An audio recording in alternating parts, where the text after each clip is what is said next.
Hello again, everyone, and welcome back to Community Table Talk, Part 2 series of Hoarding. So I am joined again today with Mel Bergsma from Halo. Thank you again for joining, Mel. It's always a pleasure. Thanks for having me, Danielle. Yeah. So let's jump right into it. The Okay. first segment we did was more so on the education piece of what is hoarding, how do we identify it, what are some of the characteristics of it. And today we really wanted to nail down the support aspect. So as a landlord, you something is going on, what do you do? Who do we go to? What are some tips to address that?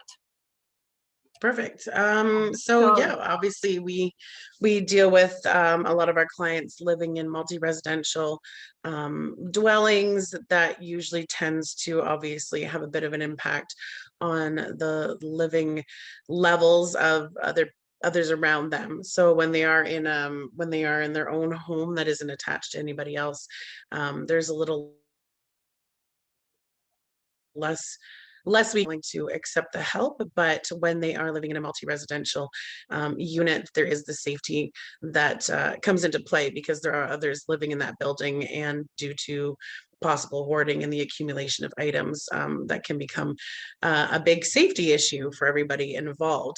So I guess kind of maybe just walking you through what a typical call would maybe look like on our end when we're getting a call from a landlord, or maybe somebody that's a neighbor or a concerned friend, just giving us a call and saying, I live at this building, and my neighbor a couple doors down, I've been noticing some issues with smells that are coming out of their apartment, or couple different things that we noticed. There's a pile of stuff in their vehicle, and they don't let anybody in, that kind of stuff. So depending on who it is, if it's a friend or if it's a neighbor, if it's the landlord, if they've contacted us, obviously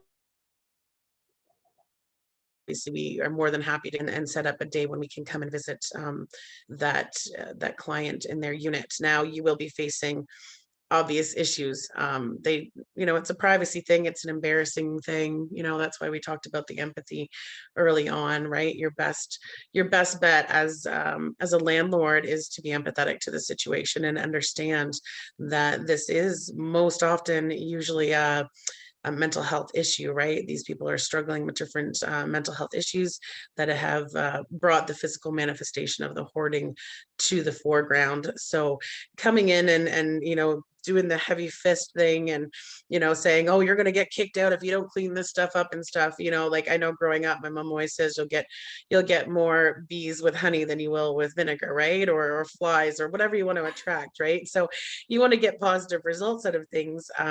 We want to help these people. We don't want to embarrass them, or make the stress in their lives even. I mean, a lot of landlords have their 24-hour notice that they can post to that tenant, saying we're going to come in and we're going to do a check, whether that's based on fire. We're checking out making sure that the fire smoke detectors and stuff are working. We want to make sure that that's all good. That can kind of be a little bit of a possible in. Oftentimes they won't answer the door, or they'll ignore the calls because, once again, they're embarrassed and they're scared, right? Because they know that this isn't the best way to live. Often they struggle with the realization of, this is my reality, and this is what everybody else lives like. And um, there may be a disconnect, and sometimes you get clients that don't see any problem. What's wrong? I'm just living my best life, right? Like, I've got all my stuff here, and I'm good to go, right? So, proposing to them that there are some issues that we're concerned about. We're concerned about this. If there were to be a fire, how would you get out? How would EMS, help you? So coming from a spot of love and concern for them is always your best bet. The heavy-handed thing is never going to get you anywhere. I mean, we unfortunately have had to go into different sites where, say an N11, like we had discussed before, has been an N5 has been brought up, because they are, not following the guidelines, not, letting them in for inspections and stuff. So, whether the activities are impeding on other people's ability to enjoy, like the reasonable enjoyment, right? It's lawful for everybody that's in that building. So, you start pressing them in that aspect. And, in the end, we can come in and we can, force a cleanup. But that's not in the best interest of the client. Safety, it's a very gray, area, right? Because we want to make sure that they're safe, we want to make sure everybody else is safe. So ideally we try and get to accepting the help, to having us come in and go through things with them, kind of empowering them to say, hey, this isn't a great situation, but let's try and give you as much power over the decision making process as we possibly can. So going in there and giving them the chance and the opportunity to say, okay, well, I understand that this, pile of newspapers and stuff that's near my stove, which is a huge fire hazard, maybe we could get rid of half of it and move some of it to a safer place. Giving them those tools and those opportunities to make some better decisions is really important. I know that as tenants, as landlords, it's frustrating, and it's annoying to say the least, to have to deal with these problems and these issues with tenants. But we have to obviously keep that at the forefront of our mind, is that you're dealing with somebody that does have most likely some mental health issues. So we talk about ORTA, which is the Ontario Residential Tenancies Act. It's not easy to, we talk about, you can schedule the hearing with the landlord and tenant boards. You can bring them to that. You both will have your opportunity to have your piece and say your piece. But then you have to worry about the Ontario Human Rights Code, because if it is proven that these tenants do have mental health issues, you're going to have a really hard time evicting them because of that basis. So instead of going to all of that trouble and all that paperwork and all that court stuff, we have found that our best way to deal with these tenants is right off the bat. Just treat them with love, treat them with the respect that they deserve, and let them know that you're here to support them. We don't want to go down the route. We don't want to have to pressure you into losing your things without your say. We want to be here just to support you, to give you the safest environment and the healthiest environment to live in. And I would say majority of the time they're very open to at least exploring those possibilities and getting in, a professional such as myself in the community. There unfortunately isn't a lot of resources. We talked about show being supported through the government. There aren't many agencies that do deal with the the extreme. That's why we're here. And we're pushing for some change. We're pushing for the government to recognize this as a big need in our community. When you look at the statistics of how many people do struggle with hoarding and these problems and tendencies, and they bring homelessness to the forefront, but they also don't discuss why those people are homeless and how they got there. And unfortunately, so often, we deal with the landlords that aren't empathetic. They're not caring. They're just like, get out, get out. We've had way too many issues with you. Just, you know what I mean? So we would like to avoid that. Homelessness is not a good thing. It's not a good look for the community. It's not a good look for the government. And it's definitely not a good look for those individuals that are having to struggle with that. So, I mean, there's many different avenues of help that they can get, right? You get CMH workers or LIN workers that are on board and stuff, and get them counseling, maybe some CBT therapy, some sometimes they work way or giving them skills training. We're on site working with them. We're kind of trying to retrain their brain on how they see their items, because some of them have some insight. Some of them, when you get it down to it, they're very well aware of what's been going on, and they just don't know how to get out of it, because it's that cycle, right? The depression, for whatever reasons they've gotten into this hoarding situation. Next thing you know, they're looking at their environment going, oh my gosh, I can't, like, how am I living like this? But like any of us know, it's a huge tackle, right? It's like this, it may be somewhat of a molehill, but in their minds it's become a mountain. So that anxiety, that depression, that screw it, I'm just going to go back to bed. I can't even begin to know where to start with all of this, right? So sometimes just reaching out and being that support, as a landlord, they're the ones that see it most clearly, right? They're the ones that see it most often. um, and the round zero. So being that very first support, I mean, it's made the world of difference for us even coming in. If we have a supportive landlord who is like collaborative and is like, yeah, I want to get them help, I want to, do this, I'm so willing to do this, you know what I mean? And you can literally see the change in dynamic with that tenant, as opposed to sometimes when we deal with some landlords who are like, get them out of here, they're disgusting, I don't want to deal with them, you know what I mean? There's, I don't care, I'm gonna give them the paperwork, gonna get the cops in here, you know what I mean? So you can see that like in any circumstance, right? Just like with a parent, or with a best friend, sometimes you got to be a little heavy handed, but you got to show them that you care and that you really are there for their best interest at heart. Yeah, and I think it's important to note that when we are supporting someone who does struggle with mental health, it is a long, long process in order to address it. Yeah, But the eviction process, especially at this point, is also a very long very, process. So, I mean, even if very long it's, process and yeah, all that stuff. That's yeah, yeah. So it's even it's if yeah, you it's not are in something the that's yeah, even if you are in the process of evicting or taking steps to evict someone who is struggling with hoarding, you know, it may take that long for someone to build insight. And by the time tribunal comes up at this point, because we're looking like 8, 9 months out, gonna especially like N7s are being declined, and happen. that may be enough time for someone to actually make some of those adjustments. And by the time tribunal comes around, the issue may be null. Yeah, yeah, exactly. Yeah. So I mean, it's the compassion, right? It's the wanting to work together. It's the wanting to see a better outcome for this person, because as we well know, any form of addiction, any form of mental health is it needs that time, it needs that support, it needs that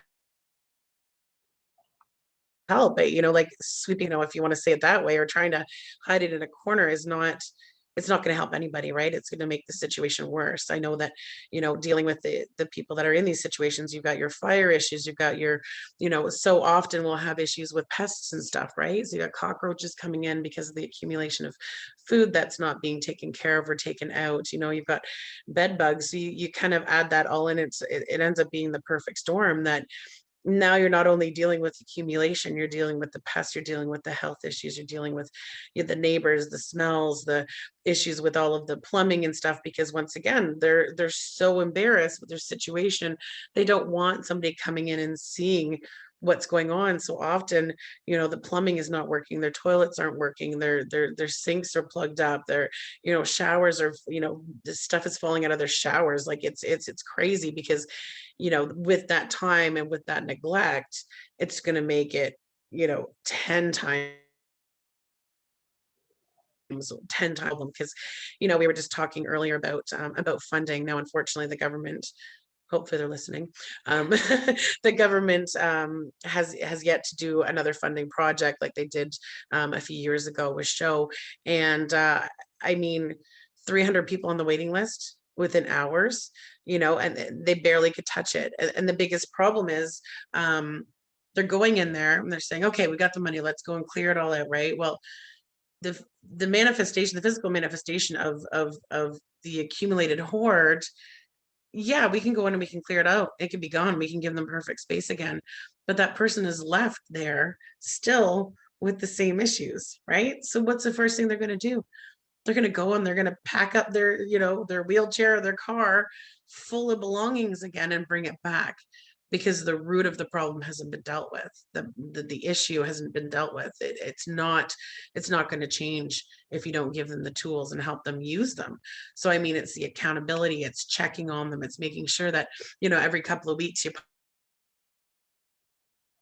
pop by and say, hey, Roberta or John, you know I just thought I'd come by and bring you a coffee or something like that and see how your place is and see if you're doing okay, right? Because I know that with the accountability, just like weight loss, just like, making a change in your routines or like you need to take those 30 days and you got to work hard, right? So the accountability factor is like, if you know you got to go to Weight Watchers the next morning, or the next week, you're like, ooh, I better not eat that donut, or I better go to the Yeah. gym or drink my water, right? Like there's that accountability factor when our clients know that a Halo representative's coming in, next week. It's like anybody, you clean before the cleaner gets there, right? So a lot of our clients would be like, oh, gotta make sure that that little pile that I started of garbage, I'm gonna make sure I take that out, right? Or I know my landlord's coming over, I gotta make sure that I didn't leave my bed, unmated or whatever. So once they get past that huge mountain, and we get it to a manageable level, it's that ongoing support that I think is sometimes lost, and that it's hard to continue that. But I think that is, in the end, that's the ultimate important guide. They know that they're continuously supported, that they're continuously accountable for the actions, and letting them know it's okay. Just like an addict, right? It's okay to mess up. It's okay to fall off the wagon. It's okay to all of a sudden be like, oh shoot, I didn't take out the garbage this past week, right?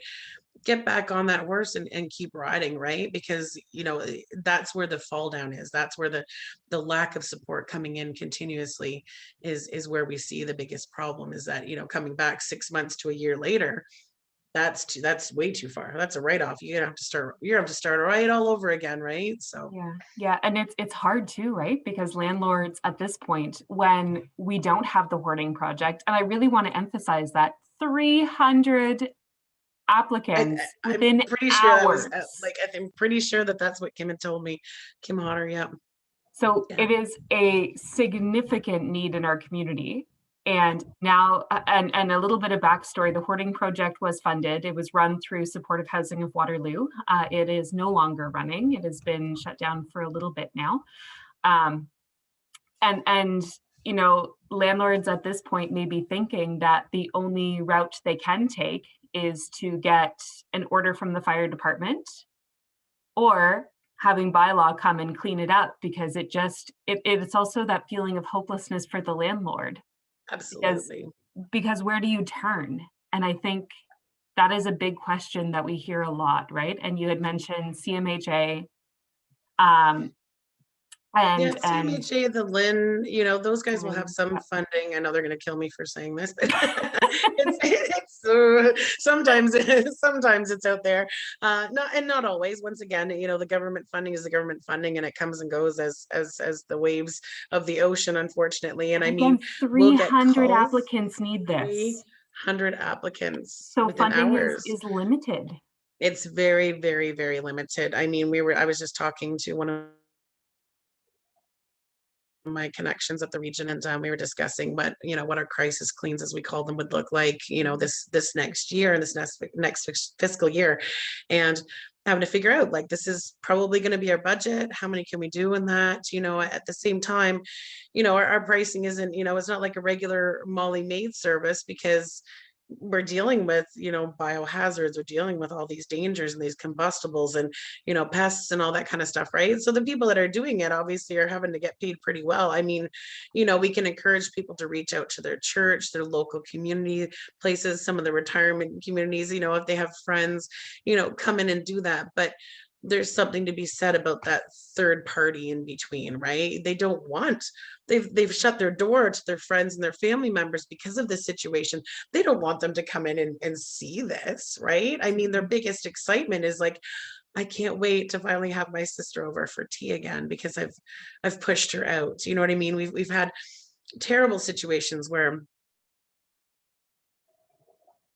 it's come down to somebody who's passed away, and people can't come in for the funeral or for the visitation, or hey, this person passed away, and then the fire comes in and EMS sees it, and there's a duty to report, and next thing you know, they're saying, I've got a family of 5 who are living on the couch in the living room, and now the kids are being taken away, right? Unless this stuff gets taken care of, right? Like there's all of that. There's the safety of the kids that are involved. We talk about individual therapy, but there's the family, right? There's the family that are living through this, and they're embarrassed because they can't have their friends come over and play. And, mommy, why are we not normal like our friends? So kind of getting that conversation out here is very exciting for people to realize that, we can't be ashamed of our shortcomings because nobody's perfect. Absolutely. Nobody's perfect. And we need to, as soon as we stop living in that glass house, throw as many stones as you want. But like I always say to my clients, and I can't believe I'm going to say this on YouTube, don't look in my basement. Don't I mean like I am not perfect. I am not coming to you without any shame or blame or anything like that, right? And making that connection and making them realize it's okay. We all have our moments. We all screw up on our diet and go to McDonald's, or you know what I mean? We all don't clean that toilet when we're looking at it going, oh, I really should get around to doing that, because there's way more fun things to do in life, right? Like, Yeah. but the reality of it is, if you have somebody coming in, and like I said, going back to that accountability factor, right? If you know you've got somebody that's checking in on you and supporting you in a loving way, right? It's not a, oh, I'm scared, I have to do this video with Danielle, I don't want to talk on camera. What it's realizing and accepting the fact that we're making a difference, and we're trying to help people out there. We're trying to help the landlords, we're trying to help the tenants come to this amicable agreement that, I know I don't want to, be in your space as much as I don't want to be in your space, but I need you to be living a little bit of a better, safer, healthier life. So how do we connect well, as opposed to being like the hammers and getting annoyed with each other and trying to avoid each other, right? So a question I would have for you then Yeah. is, for landlords who do want to have that supportive role and know that they can make an impact here, is there any stigmatizing language or phrases or questions that landlords just need to be careful about when they're trying to address hoarding with a tenant? And I know before we had said collecting rather than hoarding was a preferred term, but is there anything else that we should be mindful of? Um, I think, obviously, like I said, like you said, the hoarding thing, the hoarding word, or like it's just word. You know what I mean? They've dramatized it on television. I mean, I I have a love-hate relationship with those shows, right? I think it's really, really important to make sure that we're showing every aspect of that journey, right? So, like I said, just being very ending and not as non-judgmental as possible, and just say, hey, start the conversation with, how are things in your apartment? I was just wondering, I've noticed that we haven't done any work on it, and it's been, 12 years that you lived here, right? Maybe we're thinking we could spruce it up by giving you a new shower or giving you a new toilet, or we've done these upgrades and stuff like that. We want to help you out with that, right? So kind of approaching it in a let's help you kind of way, and maybe not even just saying, you're a hoarder and you need to clean this up. Like, we're having issues and complaints from all of these neighbors and stuff. Because once again, you start pointing that out to them, they're going to be like, oh my gosh. And they're just going to want to shrink into a shell even more. So, I mean, like, pointing out to them that, Billy Bob down the road is complaining about your house stinking. Well, that's probably not going to be very helpful. So kind of trying to come at it with a positive, right? Hey, we're gonna, have the fire department coming in next week, and they want to check the smoke detectors and stuff like that. We've got some new ones. I want to try and get those in, or hey, we've got this wicked new laminate flooring that we started placing in some of the new, apartments. We thought maybe since yours hasn't had that upgrade for a while, let's try and get in and do that, right? So, they might be pushing back, obviously, because at first the thoughts are going to be like, oh my gosh, you're not coming into my apartment, right? And just saying, hey, and you know what, it's okay. And make it personal and say, it's okay. I know that you've been struggling with some things in your apartment. This is kind of just our way of getting in there, right? We've kind of, here's a card, right? If you want to, all you guys can come get Halo cards. You know what I mean? Like, even give Mel a call, right? She might be able to give us some tips, or ideas on how we can kind of get this up and ready, so we can get that new flooring in, right? Because everybody's going to be excited about new upgrades to their place, right? Especially when it's not going to cost them anything, right? So then maybe that's kind of an idea of kind of how to get the door open, build that relationship building is huge. It's huge in anything. It's huge as being a business owner. It's huge as being, an employee to a business owner, right? Like, if you have that commonality, and say to them, and not 100% sure. I mean, some of us out there are perfect, I think. maybe not. And just say, like, I have a struggle. Like, I don't want to ever clean my car. You should see my car. It's ridiculous. You know what I mean? Like something like that, right? So to kind of break down their walls, you're not just like, here you go, you're being evicted. I've got this paperwork and the cops are coming in and the fire's coming in and da, da, da. Like you've instantly lost them, right? Because now all it is a fear response and they're just going to shut that door in your face every single time, right? So yeah, don't point out that, oh, we've had this complaint, or oh, your place is disgusting, or whatever, right? So work on our non-judgmental poker faces, because some of the things that you're going to walk into are going to be absolutely horrifying, right? There have been lots of places and lots of times when I had to walk in and I just keep a smile on my face and be like, hey, I can walk through these pathways. It's not that bad. You know what I mean? Like this is totally doable. It's a lot harder because it's your stuff, right? We can come in here and we can kind of have a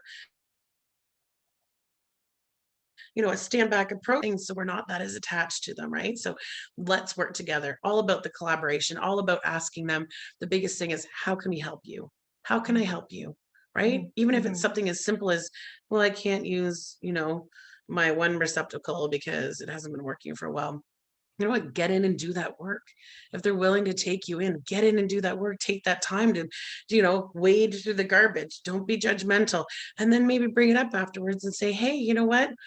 I know this girl that, this lady, or, this company, or the Lynn, or the CAMH, or your PSW, or whatever, right? That's probably a totally other, subject, is getting those personal support, like the personal support workers, in to help these Yeah. people. Because a lot of the times when they could use them, they won't have them in, or the PSWs can't come in due to the living environment, right? So that's another huge aspect of it too. So So yeah. let's talk about that for a minute. How do we bring everyone on board who needs to be on board? And I know through our conversations, we have said quite a bit, refer to Halo, talk to Mel, but this isn't just like shameless self-promotion. This No, is it. no, There's this really is not it. a whole lot going on in community. So No, no. beyond just So Mel, how do we do that wraparound support for our right. tenants? Right. So collaboration is huge. Once again, getting everybody on board that's going to be helping that person, whether it's, a mental health support worker, an IGSW, like that's an intensive geriatric specialist worker. We got occupational therapists out there. You've got personal support workers from the community, from the Lynn and stuff. So getting everybody involved, and kind of, as we call it, like a plan of care, working on a plan of care.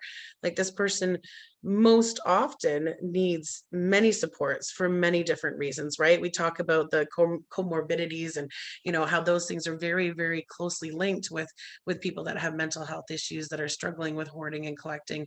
So getting those people on board. So even if it's a matter of calling your local, or your Lynn provider, or your community support connections, any of those guys, community care, social initiatives and stuff, and just saying, I'm a landlord. I'm having some problems with my one tenant, looking at some hoarding issues and stuff. So do you have any recommendations? Can you recommend somebody coming in? Do you know if anybody's helping them support wise as it is, right? So often all of those community members are working together to try and reach a commonality, reach a common goal for that tenant. So a lot of the landlords, like I said, instant reach out to their Ontario, like or Orta or whatever, to try and figure out the legal ways of doing it.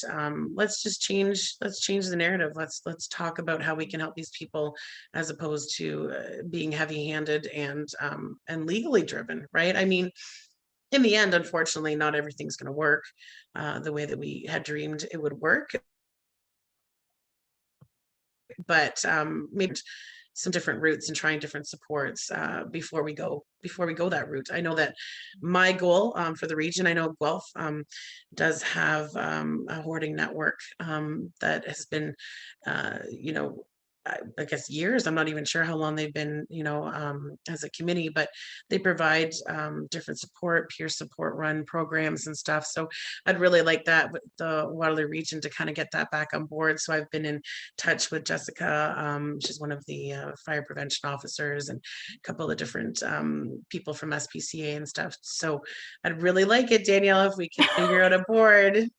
Wink, wink, nudge, nudge. I know, and you know what? I think there is a lot of uptake in the community for that. It is just a matter of finding the funding. So hopefully when this in a couple years when we watch this, we'll go, look at how much Oh, things have what were we changed. even worried about? Yeah.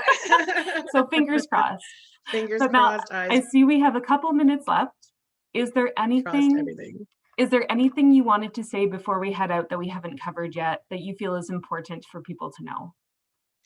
Um, I was looking at all my notes all over the place here. My desk looks like a hoarder's desk right now, but um, no, I think that's maybe a really good start for where I would like to see the landlords, feeling a little bit more empowered, a little less unempowered, and just taking a different approach, taking kind of like a this not a spiritual approach, but kind of like, you know what I mean, just a little bit more loving, Emotional more. right? I Yeah. think, yeah, I think if we just approach things with love, as cheesy and as, as celestial as that sounds, that's kind of how we do things at Halo. I mean, we've been called angels on a number of occasions, and it wasn't planned that way at all, really. But yeah, just approaching them out of love, right? Approaching them with we're all human beings, we all have our shortcomings, and if we do things out of love, I think we get way better results. Yeah, I would agree. So Mhm. how do people get a hold of you? Maybe that's how How we do should people end get a hold this. of me? Well, on the website, we've got a contact form, homeandlifeorganizers.com. Halo, we're on social media, Halo Team Love on Instagram and stuff. Reach out to us. The 1-800 number is 1-833-777 HALO 4256. So look us up, reach out. You have any questions at any time, send me some emails. I'd love to get some feedback on any questions or any help that we can provide for the community. Awesome. Awesome. Mhm. Well, that's our time. Thank you so much, Mel. I really appreciate you sitting down and having these conversations. And hopefully we've opened up some new avenues or some ideas that we can all work together on. Looking forward to talking to you again, Danielle. Absolutely. Take care. Thank you.